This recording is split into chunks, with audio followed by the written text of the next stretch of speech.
DJ Jitendra राज की बात प्यार का तूने यही सिला दिया, क्या कमी थी मुझमें? हाँ? क्या कमी थी? दूर रहो तुम हमसे।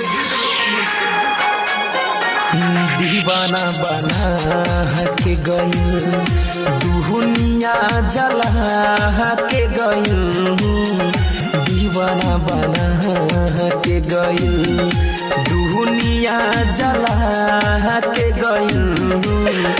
आइल पल भर जीवन में जहर मिला के गई, आइल पल भर जीवन में जहर मिला के गई।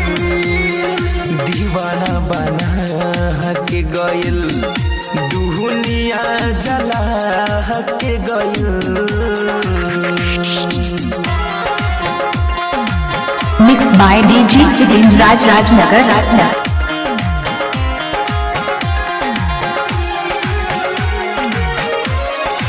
Mix by DJ Jitendra Raj Rajnagar Rajnagar.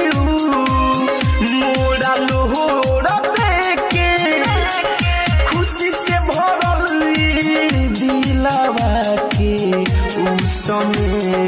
लेके जीते जी हमके हर की पर उल्टा के गइल, जीते जी हमके हर की पर उल्टा के गइल।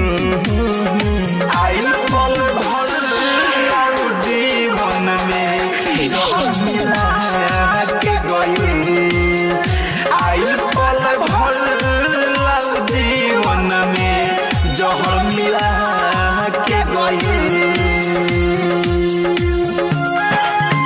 Mix by DJ Jitendra Raj, mix by DJ Jitendra राज।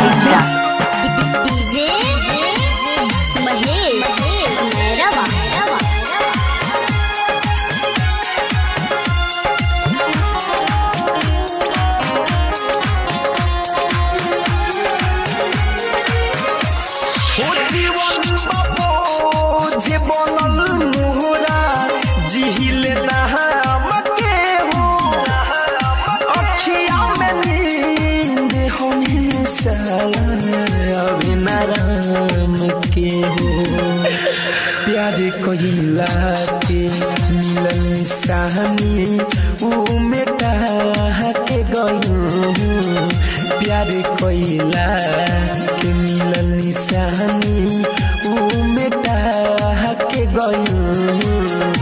आइल पल भर जीवन में जहर मिला के गई, आइल पल भर जीवन में जहर मिला के गई।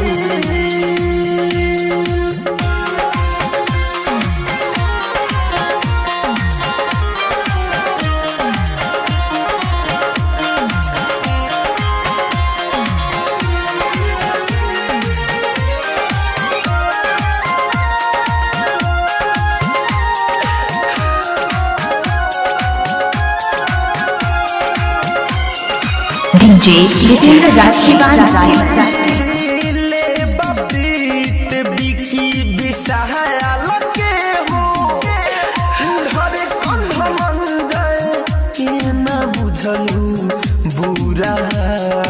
के मुकुंद महेश के नीचे से धरती हिला के गइल, मुकुंद महेश के नीचे से धरती हिला के गइल। आइल पल भर जीवन में जहर मिला के गइल, आइल पल भर जीवन में जहर मिला के गइल। दीवाना बना के गइल दुनिया जला के गइल, दीवाना बना के गइल दुनिया दुनिया जला के गइल डीजे जितेंद्र राज की बात